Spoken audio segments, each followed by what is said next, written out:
Everyone's into cold showers these days, right? It's kind of funny.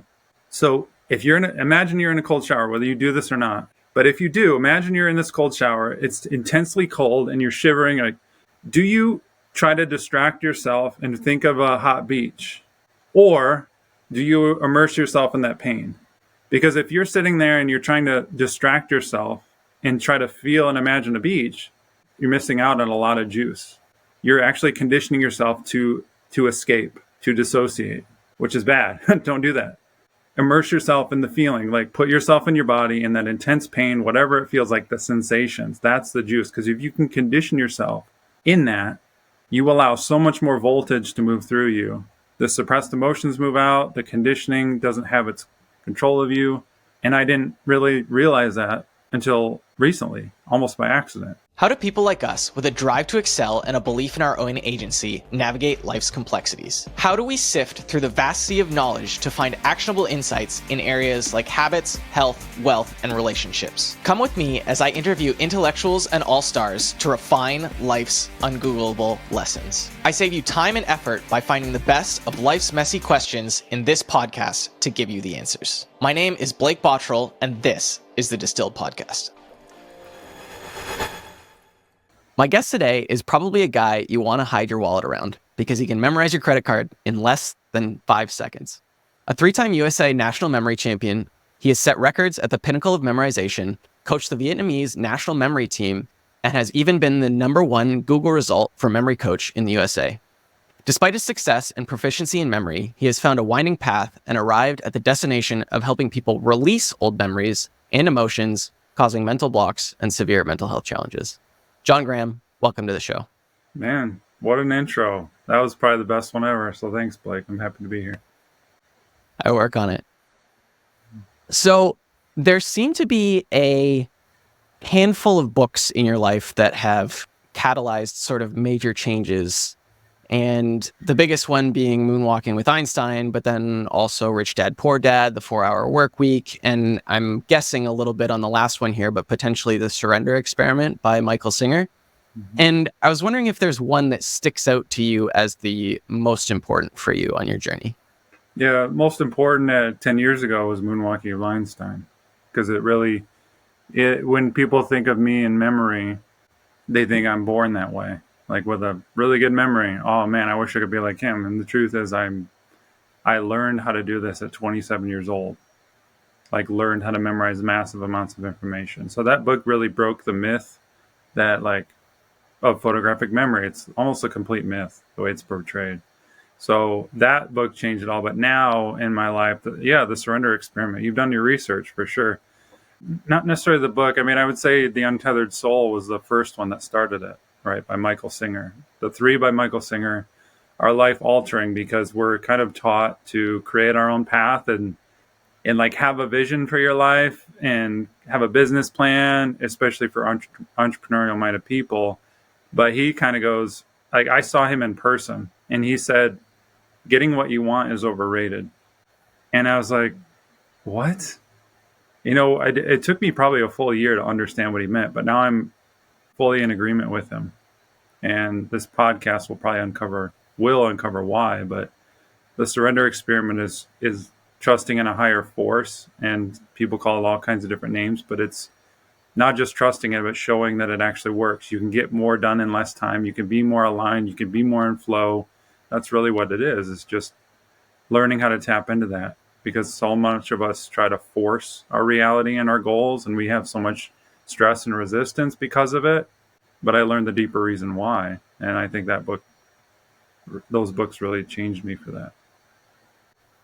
How is that getting what you want is overrated? How's that played out most for you in your life at this point? Yeah, such a big question. I mean, when we as humans believe we want something, why do we want that? Why do we want more money, more fame, more success? Why do we want all that? And even 10 years ago, I wanted to be a memory champion. Why did I want that? Right? And if you're really honest, like I was, and I'll just share my own reasons, there was some wounding. I was not okay on the inside, right? Being completely honest. I needed people to approve of me to be happy or to feel loved. or I wanted money to feel successful, to feel valued in society, right? And it's a flawed reason. And so getting what you want, like getting money, getting awards, like I got 3 trophies behind me. Every single time I got one, I wanted another one. Every time you get coffee, you want another coffee the next morning. Every time you make money, you want a bigger month the next month. You always want more. Why is that? It's because those things never make you happy sustainably, if we're being real. So what makes you happy? And Michael Singer uncovered this is we have what I call suppressed emotions. He calls them samskaras. We have stored suppressed emotions throughout our life that block us, literally clog us up and our nervous system up from feeling happy, from feeling this energy that's already inside of us. So we're trying to seek the world for happiness to pull it in. I want the relationship. I want this. And yeah, it makes you happy for a second, but it doesn't sustain it. Why? Because we're blocked. So when you go into that realm, which I have, you figure out why you're blocked, how to unblock yourself, how to feel happier, more focused, more free, more aligned, all of that. Immediately as you're talking through that, it brings up this quote from a guy named Alex Hormozy, and it's that success is a strange thing. Presumably we want success because we think more success in life will bring us more happiness, meaning, and fulfillment. Here's the problem. We sacrifice the thing we want, happiness, for the thing that is supposed to get it, success. So people try to do this short circuit instead of going, or reverse the short circuit of going straight to happiness, and then they try to reach for the worldly success in place oftentimes of just taking the time out and saying, could I get to the happiness without having to put myself through all these things that I'm blocked on to begin with? Mm-hmm. Yeah, we're blocked. And people assume, I mean, like, oh, you shouldn't try to get money and you shouldn't try for love. No, not at all. But your human is trying to force what it thinks it needs. So it's a wounded conditioning. We're conditioned this way. So go beyond, release these suppressed emotions. That releases the conditioning. So we see ourselves clearer. We see our boundaries. We see what's limiting us. And we may not even see it in our mind, but we move forward more powerfully with all that resistance cleared and that static and that, all the stuff that's clogging us up. Bringing it back to the memory stuff just for a minute here, you use a method for your training for memorization called the chaos method. And I'm not sure if you've coined this or if it's come from somewhere else, but can you walk me through what chaos training is and if you found it particularly useful in other areas of your life outside of directly memorization? When I did my first memory competition back in 2014, it was a world championship. 3-day event, 10 disciplines. I sat down and my heart's leaping out of my chest. My brain is going crazy. And it's a quiet room. I'm just sitting there with a piece of paper trying to memorize, but I couldn't handle that pressure. I almost got up and left. And up until that point, I had trained in the quiet in my room, but clearly that wasn't helping. Like, you could know everything and be prepared for the test, but if you go in and you're insanely anxious and nervous and panicky, you're not going to do well. So I had to learn how to handle the pressure. Well, a lot of memory athletes were saying, oh, I go train in Starbucks with a bunch of noise behind me. Oh, I do push-ups. And I started getting the idea that why don't I try to simulate the pressure? And so I did. So I started training, and I still do to this day, where I call it chaos training, right? Where I will put on headphones and blast a podcast that I want to listen to. I'll do 20 push-ups. I'll be out of breath, and then I'll start training. So there's a podcast in my ear. There's a voice in my head saying, give up. This is stupid. You're already sucking. You're already wasting your time. My heart's racing. I can't, I'm trying to catch my breath. And psychologically, it's very intense. So I trained that way so that when I was on stage, it was easier. And it actually helped. So the deeper thing is, everyone's like, yeah, that makes sense. Wow, that's crazy. But on a deeper level, what was happening, and I didn't realize it till in the last year or so, was that I was immersing myself in distraction and allowing it to happen. There's a distinction, because you can do this practice and completely resist it and freak the F out and get more tense and pressure. Like, you can do it that way. Or you can embrace it and allow it to happen, let it wash over you, which is what you want, because you want to train yourself and condition yourself to allow all this intensity to happen. without you trying to push it away and wanting to feel better or feel more clear or feel more focused, like letting it happen. It's the same thing with like the distinction of a cold shower. Everyone's into cold showers these days, right? It's kind of funny. So if imagine you're in a cold shower, whether you do this or not, and I don't do it, by the way. But if you do, imagine you're in this cold shower. It's intensely cold and you're shivering. Like, do you try to distract yourself and think of a hot beach? Or do you immerse yourself in that pain? Because if you're sitting there and you're trying to distract yourself and try to feel and imagine a beach, you're missing out on a lot of juice. You're actually conditioning yourself to escape, to dissociate, which is bad. Don't do that. Immerse yourself in the feeling, like put yourself in your body in that intense pain, whatever it feels like, the sensations. That's the juice. Because if you can condition yourself in that, you allow so much more voltage to move through you. The suppressed emotions move out. The conditioning doesn't have its control of you. And I didn't really realize that until recently, almost by accident. But that helped me immensely overcome so many challenges in my life too.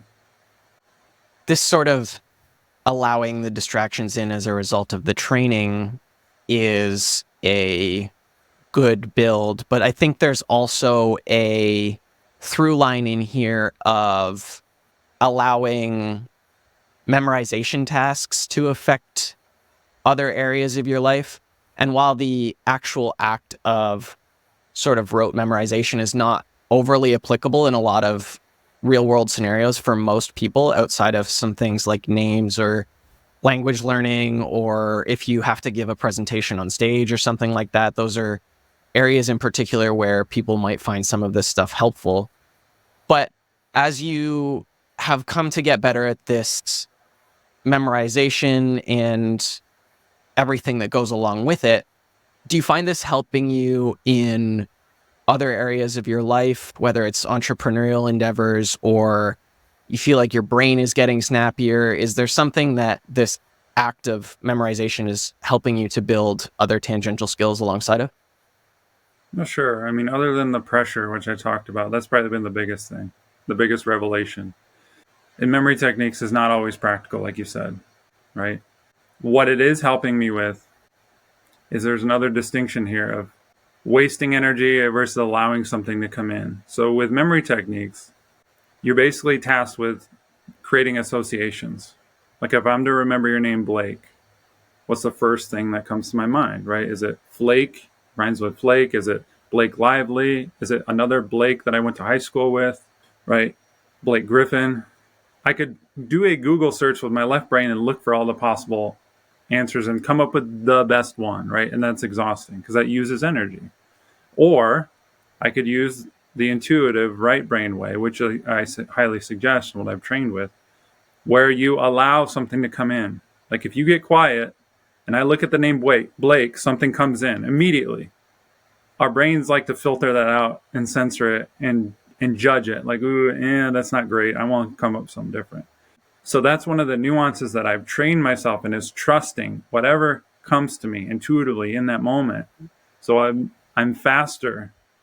I'm more focused. I don't drain as much energy. I don't waste my time thinking, right? And it's conditioned me to trust myself more, because that's what memory is. Memory, when you get to elite levels, is just about trusting what comes to you, trusting your creation. So it helps with entrepreneurship. It helps with conversations. Like if I'm having a conversation right now with you, you could ask me a question. I could just sit there and go, or have a script out ready because I'm not prepared, but I'm like trusting what's in me already. And it's so much more powerful and real than wasting your time and energy and letting it leak out with your brain. So that's one of the biggest benefits for me outside of memory that has played a huge role. It's funny, we went to brunch yesterday, was our actually 1 year anniversary. So we went out to brunch yesterday morning, and in the preparation for this podcast had been exploring a little bit into obviously all of the memory stuff, and used one of the techniques to, without any effort at all, memorize the server's name. And it was kind of funny. The server's name was Keaton, and I had just gone the earlier day to get keys cut for the house, and it just sort of all popped together, and it's kind of fun to see it in practice. Yeah, and it's effortless, right? It just came to you, you trusted it, and it went. Beautiful. Yeah, so fast. What did you learn from your in-person visit to see Michael Singer? Yeah, his books are one thing, but seeing him in person is quite different, quite more impactful. I learned, first thing that comes to me, I learned about the Ascended Masters, which that's a rabbit hole. Because when you go into a community, not even a community, when you see someone like Michael Singer, and Michael Singer is cleared out, he's a person who's embodied. Like, this is a new word of the day, a new word of the age, because there's leadership. There's like this old like NLP type of leader who's like manipulative and learns all these tactics to control the brain and the thought and direction. But then there's embodied leadership. These are people who have actually embodied the traits that you want. Like, they are that trait. They don't need to convince you. They don't need a tactic. And Michael Singer's one of those people that when you're in his energy, you change. You literally change. And we've all been around people who that happens with, whether we realize it or not, where you're in an aura. And when you're in an aura like that, you start to go, how do I do that? How can I be like that? How can I be magnetic like that and change people just with my presence? Not with my words, not with my manipulations, not with my needs and my conditioning, like a lot of us have been told, like, you need to convince people and market. Well, so it changed me because I knew when I was with him that what he was saying is absolute truth. That we have all this stuff inside of us that's blocking us from feeling happy, blocking us from being magnetic, blocking us from our highest destiny, not the destiny you have in your vision board of the beach and the beach house and the car. Like, that's cool and all, but there's a higher destiny. So I learned something, not necessarily through my cognitive mind, but that you can embody deeper truths and magnetism through your being. And that's been on the route that I've been on. Because, like, if you hear me talk, if you're listening to this podcast right now, you can feel, you don't fully understand it, but you can feel a coherence and alignment that I have. Whether you agree with me or not, that's different. But you can feel an energy of alignment. You can feel a coherence. Like, this guy knows what he's talking about. I may not agree with his methods and whatever, but he has a coherence of truth here, a deeper message. And I felt that with him on a very deep level. So it changed me in that way to pursue, how do I become that? Is there anything that you've put in practice or looked to work on even already, that idea of becoming a more embodied leader? Oh yeah. The last year that's been my mission. I've given up a lot of stuff. I'm even thinking about giving up memory competitions too, because it doesn't really feel in the highest alignment for me. But most people who come to me and listen to me want to have more energy, more focus, more brain power, more cognitive capacity, right? That's really my specialty now. And here's the thing. Everyone's trying it the wrong way. Everyone's trying it through their mind, with mindset, with supplements, with cognitive therapies, with meditations, with visualization, pumping yourself up, getting in state. And it doesn't work. Talking about pressure, talking about stress, talking about anxiety. My story is that I suffered with anxiety and panic attacks, and I tried all the methods I just laid out for you and more. And they don't work. They don't get to the core root. And Michael Singer said the same thing. It's trapped emotions, it's suppressed emotions, it's some scars. And that's the route I took. I'm like, this is an emotional root issue. Here's the thing. When you access those suppressed emotions, they're tense, they're balled up, they're inside of you. There are things that you haven't even thought about in a while. There are things that are buried inside of you that you don't know are affecting you. They're unconscious. When you access them, when they open up and release, they're intense, as you can imagine. Most of us resist them. Like, oh no, I need to feel grateful. I need to feel better. No. When you release that and you integrate that, you allow that stuff to go through you, your capacity meaning your energy, your focus, your clarity, your ability to handle life expands when you crack that stuff open. So that's your potential. Your suppressed emotions are your suppressed potential. So everyone trying to force it through their mind, NLP style or Tony Robbins style or Joe Dispenza style. Love those guys. But there's a force there. There's a force of our human to access that stuff. When you can't force this stuff, you have to allow it through. So that's your greater potential. It's already inside of you. You don't need a coach. You don't need a guru. You don't need any of that. And they've known about this for thousands of years. It's just people haven't really listened. I mean, some people have, right? But that's your suppressed potential. And so anything you want in life, let me back up. Anything you need in life for your highest path is there. It may not be the way you want it to be, but getting what you want is overrated. If you want your highest path and your highest potential for life, those are the codes to access. How do you think about the idea of, and this is I don't know if this is a weird destiny or fate or type thing, but a couple months back read a book called The Pathless Path by a gentleman named Paul Millard, who it almost reads as a sequel to the 4-Hour Workweek, and is just sort of this idea that eventually there's this commingling of skills that you acquire over a certain period of time that leads you to ultimately become this sort of singular entity that only you can become. And I'm wondering if there's a tie-in here between that idea of you having to go on this journey of picking up all these skills and reading the books that you read and getting through the memory and the focus and getting through all of those things to eventually become this person who helps people with their untangling of emotions and their memories and all of that sort of stuff. How do you think about yourself as it relates to that sort of idea? Yeah, the idea that we need those moments in that path, like it's almost like it's predetermined in a way. Like there's major catalysts on the way of your life and events that are kind of predetermined. That seems, when you look back on your life, you're like, man, it all makes sense now. Why I didn't get that job, why I had that breakup, why I had that shift in life, because it led me onto a different path, and why I had these excitements. Why was I so excited to pick up Moonwalking with Einstein and start memorizing? It's almost like my soul grabbed me. Why?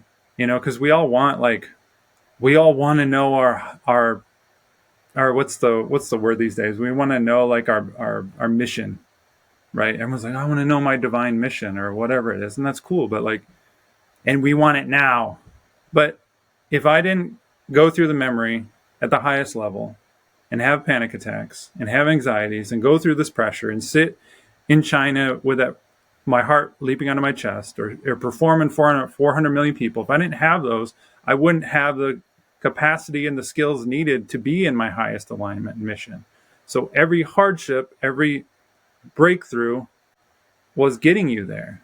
But everyone wants it now. I want it now. I want to know now. But it's like, everything happens in the timing that it needs. So I am an absolute believer in it. And everyone who's in their troubles and the chaos of their life right now and the dark nights realize that. And I know it's very hard to hear that.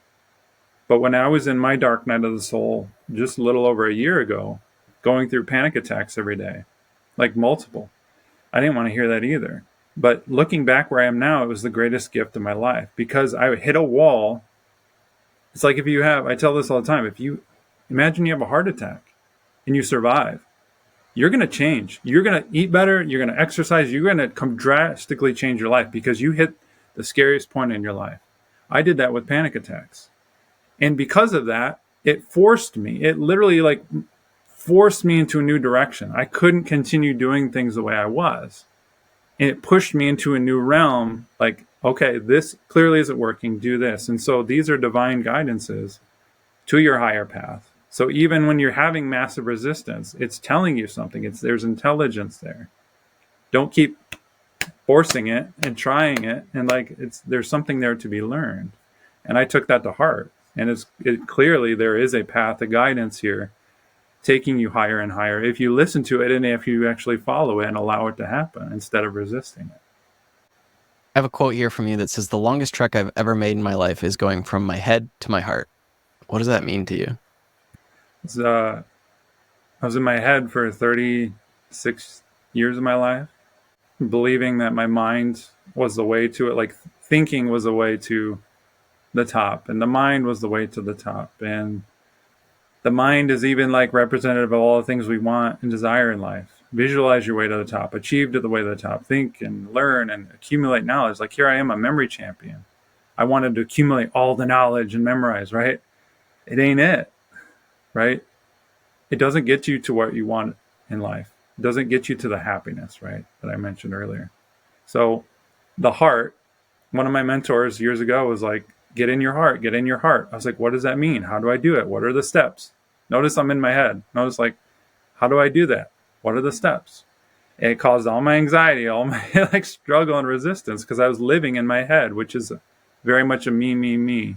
But when you're in your heart, which is, it's harder said than done, you're guided magnetically through life. Like you can feel your way through life. And your heart's a magnet. So it attracts and brings things into your life when it's open.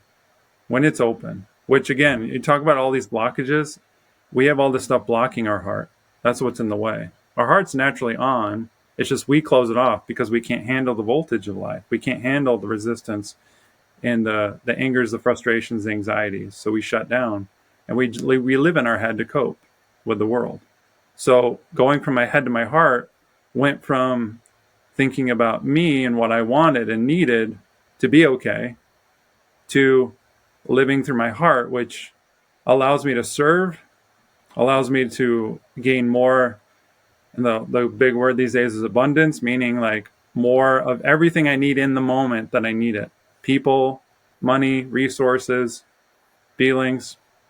But when you're operating with your heart, you polarize and you attract everything you need and you resonate with people. People can hear your coherence. People come to you and you get everything that you need. It's much more powerful than the mind. You mentioned a previous mentor there.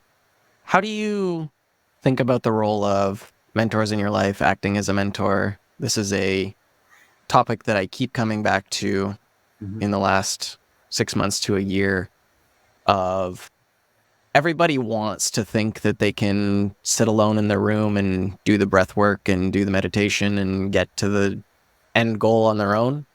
And I've found almost without fault that all of my largest breakthroughs seem to come when I have some sort of a mentor that I'm looking to, whether they know they're a mentor or not. And I was wondering if you had any insights as to how this has sort of accelerated your process. Yeah. Initially, I wanted mentors who had the things I wanted, money, fame, right? But now the way I look at it is find someone who's more embodied than you. Like people like Michael Singer who are magnetic, who have the aura. Current mentor, Philip Attar and his wife, they're more embodied than me. I mean, you can look them up. They have done more internal work, if you want to call it. We have to label it something, but it's a deeper work than me. And you can feel it in their words and their clarity and their presence and their power. And so, and here's the thing, like those people will show up in your life like this. Like you don't have to look. When you're in your heart, everything comes to you. Like you can't get rid of them. The signs are like crazy. Like you will see them on your feed. You will see them in your email. You will be introduced to them by a friend. You will see them on Facebook. You will get a random whatever. It will come to you, but then they're more embodied. So the way I find mentors is through feel now. I see someone, I hear them talk, and I'm like, or I'm like, whoa, tell me more. I feel it. It's not necessarily the words they're saying. It's like a resonance. And yeah, then you have to trust because you know your higher expansion is someone else will guide you. You can't just do it all alone. And so that's why I see it now is like I find someone who is more embodied than me and I resonate and I want that feeling or whatever they're giving off and I want more. So I follow that. What's the gateway experience and how does it relate to the first step of the program that you've started walking people through? The gateway experience, HemiSync by Monroe Institute. I got into it back in probably 2012. And I wasn't ready for it at the time because it's like, the CIA has declassified documents that saying that there's a unified field that we have access to. Our mind and our wavelengths have access to anything at all times if we know how to access it. There's remote viewing, there's, out-of-body experiences, there's all kinds of lucid dreaming stuff that I was really into. And so there's a process that they developed to do these audio tracks to put you in a state where your mind and brain kind of lets go of your physical body and you can access different realms, and it kind of trains you in that way. I don't do it anymore, but at the time it taught me a number of things. One being how to relax my body, because I was not a relaxed person. Back in 2019, I was training for the World Championships. Super excited because I was going to finish like top 10 in my mind, like top 5. I was that good. But I would wake up and I couldn't train. I had brain fog. I literally couldn't train. I couldn't do anything because I was so foggy. Back at the time, I thought I needed a supplement or whatever. And I started doing the Gateway experience because I couldn't train, so I might as well lay down and try this stuff. And it actually helped my mind. I didn't realize at the time, but it was helping me regulate my nervous system and detach from that, like turn my nervous system off. But anyway, it transitioned me into where I am now. What I teach now is how to be fully regulated with your nervous system, because you need it. You absolutely need it if you're an entrepreneur, if you're anybody. Because if you're always switched on, if you're always thinking or doing or feeling like you need to be productive, you're draining your energy, you're zapping yourself. And so that was the first step that I teach now, is how, and that process taught me how to, it's not just about relaxing. It's about fully letting go of all the control of your body, the control of your mind, so that your nervous system can harmonize and you can function optimally. So that was the first step in my realizing that my anxiety, my brain fog was not going to be solved through meditations and supplements and just taking a walk. There was a deeper issue going on. You touched on it there, of course, obviously, but you have this sort of 3-step program that you're walking through with people now. And there's a couple of different ways. One is a sort of self-guided, and then there's another version where you help people go through this. Can you just walk through step 2 and step 3 of the program as well? The second step, which is really probably the most important thing, is how to unhook. I call it the unhooking method. Remember, when you're in intense emotion, frustration even, exhaustion, annoyance, irritation, impatience, most of us try to push that away. We try to feel better. We try to feel more focused. We try to feel grateful, whatever. We try to listen to podcasts to get rid of that feeling. And that's the exact opposite of what you should be doing. Because that's your greater potential. That's the energy you want to access and crack open, as uncomfortable as it is. So I teach people, how do you unhook from quote unquote negative emotions? And I have to call them that way because people understand what I'm talking about. How do I release that for good, process it out for good, so that I can integrate that, so I can release from that feeling and gain the clarity, the focus, the knowledge I need to move forward. So I teach people how to unhook, because most people are unconsciously resisting all of it. They don't want it. I don't want to feel anxiety. I don't want to feel fear. I don't want to feel sadness. I don't want to feel irritation.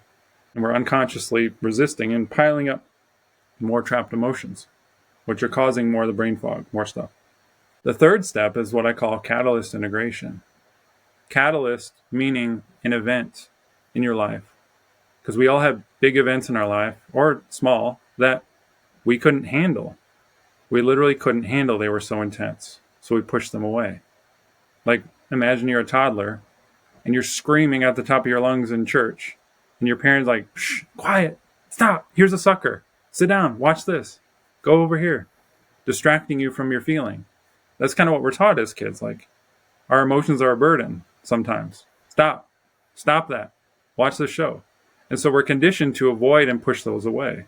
Well, in our lifetime, we have big events, big boulders inside of us that are affecting us, that are haunting us to this day. We may not even realize it. How do we integrate those? How do we release those boulders inside of us and integrate them back into our being to expand our capacity? And so I teach that process of, you don't need therapy. You don't need someone to guide you or hypnotize you going back. You can do it all on your own. And in fact, digging in the past is actually harmful and strengthening all those neural pathways you don't want. So how do you release these huge boulders inside of you without digging, without all this therapeutic work and accessing the mind? Notice therapy is all about questioning and mind. It's exhausting. We want to do it without the mind. And so I teach those processes to, number one, you have to release this voltage. It's harming you. It's causing anxieties. It's causing resistance. But the most important thing is it's expanding your energetic capacity. It's expanding your potential and giving you more clarity, whether you realize it or not just through your mind, but through your being. It's opening up your heart too, going from the mind to the heart. But this is a 3-step, it's a very simple process. Walk me through John taking a client through a week 4 or week 5 session of unhooking and allowing that negative emotion to overcome you. I understand lexically what that means to have happen, but I don't quite understand. And I'm sure a lot of people would be unfamiliar with this process, given the novelty of it, what that going through that process actually looks or feels like. Well, it's the exact opposite of what most of us do. Most of it is unconscious. So let's give a few examples. You're checking your email. There's an email from somebody there's a sizzle to it. There's like I don't want this person in my life, or I'm sick of dealing with this, or I don't want to call the credit card company again. I'm so sick of this. And there's an anger that brews in you, an impatience, right? That feeling of anger, the sizzle, is what we want to release in that moment. We want it to happen. Where most of us, when that happens, we react in anger. We get ticked, we start fuming, most of us like jump into our heads and like trying to figure out what to say or how to figure this out. Where did this come from? What do I do about it? And you ruminate in your head for an hour. Even when you're like trying to do something else, you can't stop thinking about it because you haven't processed that emotion and you're sitting in it, right? And so we jump into our heads and we suppress, we void that energy. And it's happening so many times in your day, you don't even realize it. So many things bother you. That's what I learned too. If you want your Wizard of Oz moment where like you're living in black and white and you walk out and you're in color, I'll give it to you. List out every single thing that bothers you today. Just start noticing every little thing, big thing, little. Person cuts you off in traffic, someone takes too long in the grocery line, an email, me listening to me, like whatever it is. If something bothers you, write it down. And you're going to have a laundry list. All of that is you're leaking your energy. That's why you're so tired and exhausted. That's why you have brain fog. That's why you don't have the energetic capacity of your brain to function and focus the way you want it to, because it's an emotional root issue. And so to answer your question, Blake, like I teach people, number one, how to notice that, because some of us are like pulled by it unconsciously, because you want to know when it's happening. Otherwise, you're a prisoner. You're on autopilot. That's another Wizard of Oz moment. How much autopilot are you actually on right now?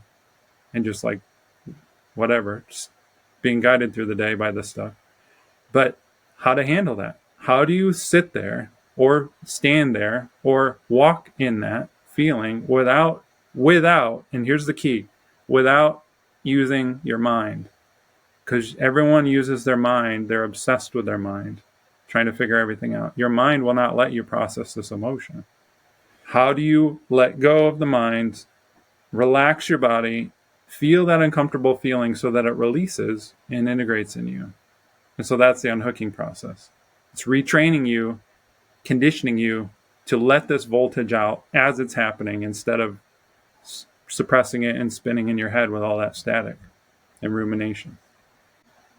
You made an important distinction earlier about the idea that this is not like a traditional solution-oriented therapy where you're following this infinite regression pathway to try to find what the root cause or memory or whatever that looks like is the initial memory catalyst or whatever it looks like. And we're taking this pathway of simply exploring the emotional side of it.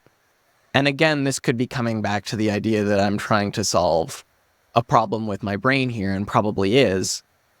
But how do we arrive at this emotion or find and you can already see I'm going into my brain to try to figure this out, but how do we arrive at having a solidified enough emotion to let go of it without finding what that underlying root cause is?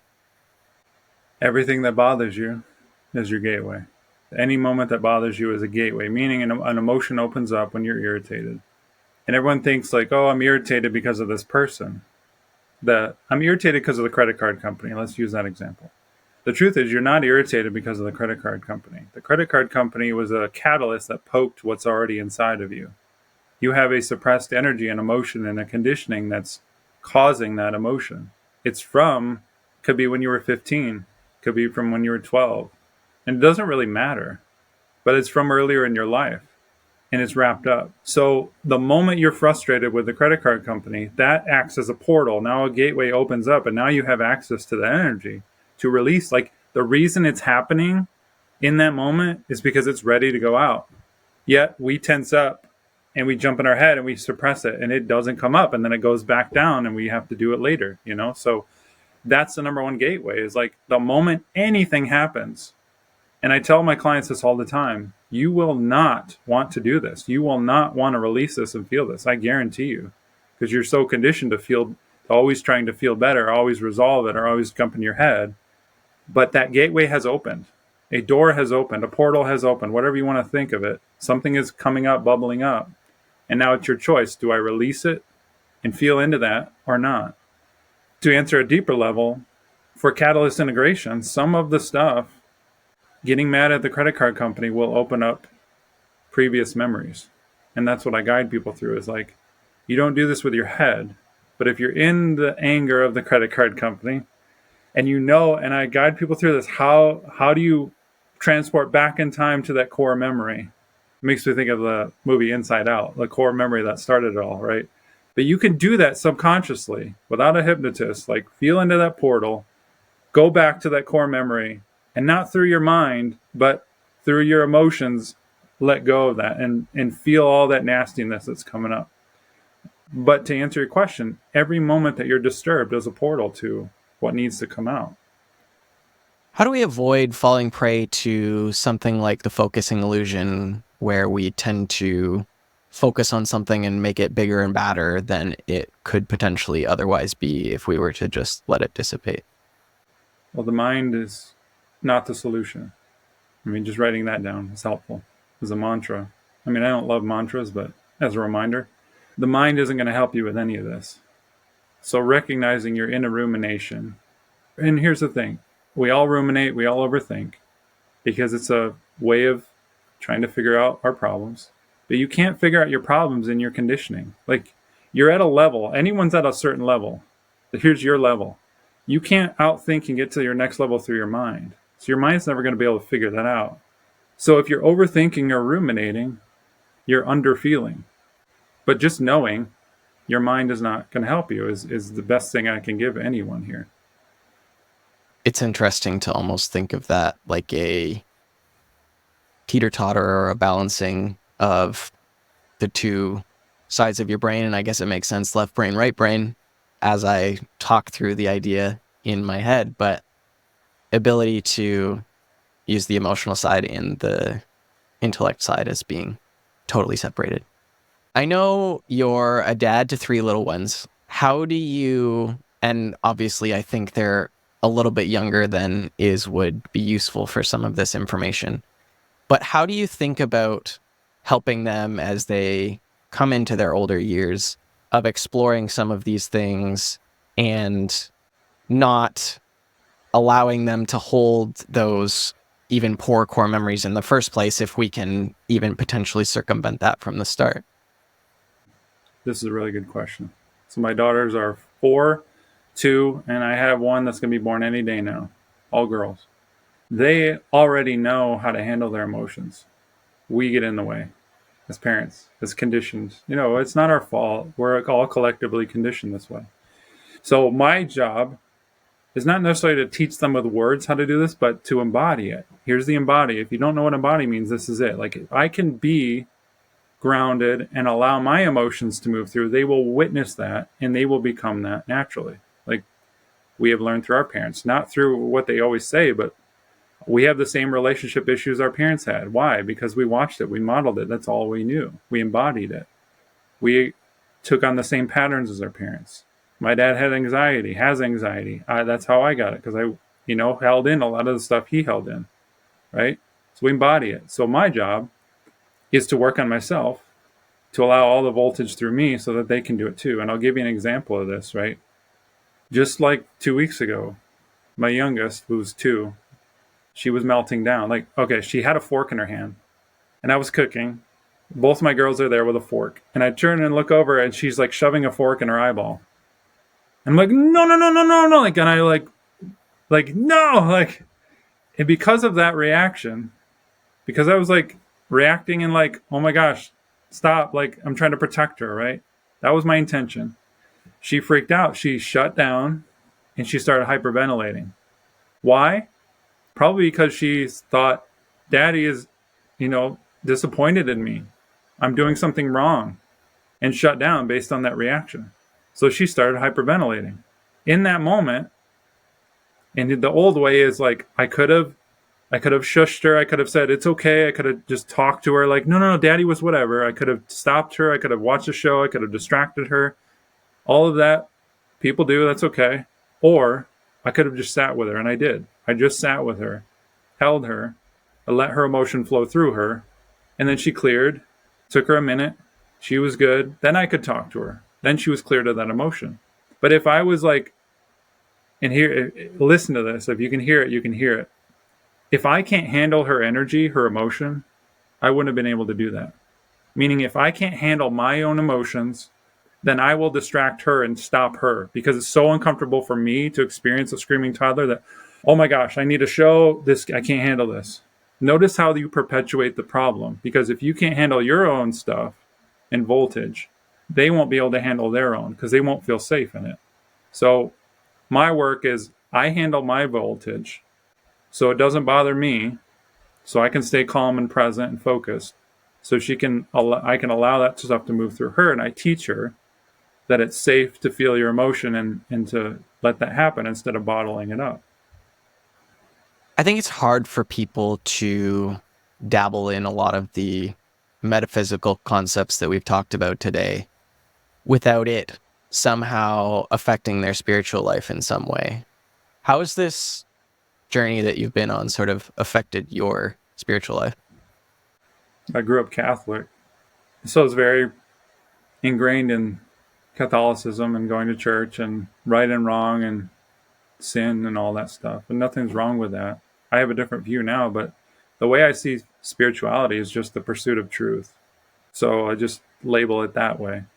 It's just, I'm pursuing truth, and I'm willing to let go of all the preconceived notions I have of what's possible, what people believe. And when your heart's open, you find the truth just through resonance. Like I said, you listen to someone and they're so coherent. Maybe you don't fully understand what they're saying, but you know there's a higher truth and embodiment to them because they are that quality. They're not like in their head reciting a book about it. You see the difference? Which we can get in an argument about religion. It's a man-made concept. It's all man-made. That's okay. It's through the human mind that all of that stuff was created. So yeah, when you go down this, and I tell people this time, this rabbit hole is when you start releasing all this stuff that's inside of you emotionally, that is the gateway to higher truths and resonance, to the metaphysical, to the spiritual, to whatever. You can't do that through your mind. You do it through your heart, and you do it through clearing all this stuff. So you gain higher knowledge and truth, not just through your mind, but through your being. And you are able to follow guidance just by feeling your way through life, which is completely different realm than like thinking your way through life. I think this pursuit of truth idea blends fantastically into the last question that I like to ask all my guests. And that's, what's the last opinion or belief that you changed your mind about? Well, what comes to my mind is I haven't really told anyone this except my wife, that I'm thinking about pretty strongly of retiring from memory sports and competing. And it's not that I literally am letting it go. And it's hard. There's some grief involved in it because I want to do well. I know I can win. But what I'm letting go of, the final piece of it, is 10 years ago, I got into this wanting accumulation of knowledge, thinking that was the path to success, right? So my belief of success has changed. Instead of earthly money, fame, cars, wealth, house, relationship, like they're all fine and dandy. You can have that stuff, right? But it doesn't do anything for your soul. You feel empty still if you haven't worked through yourself. So my definition of success has changed. I'm giving up memory, meaning I'm giving up this representation that knowledge, accumulation of knowledge is the path, dropping it and going a different path to success. Success for me is following choices that lead to my highest destiny. There's a lot of letting go in that. There's a lot of heart following in that. There's a lot of tears in that, but there's a lot of joy in that. So I would say that's the latest. Letting go of knowledge, letting go of the pursuit of information and knowledge. I love it, John. This has been a fantastic conversation. If we want to send people to get some help with that letting go or any of your other stuff, where should we send them? Yeah. People want to know how to let go, like not just hear about it all the time. Like, what are the steps? You can go to releasepanic.com/free. That's a free guide to talking about this is not a mental pursuit. This is a deep emotional root issue and giving you the first steps on that. I'm also on Instagram. So at MemoryJohnG, you can follow me there. All the links are in my bio there too to all the stuff I have, but I'm starting to be more active on Instagram. So feel free to reach out either through email on my website or through Instagram. I'd be happy to help anyone take them to their next highest level. Perfect. Thanks, John. I appreciate you coming on the show. Yeah, it was fun. Thank you. Thank you, Blake.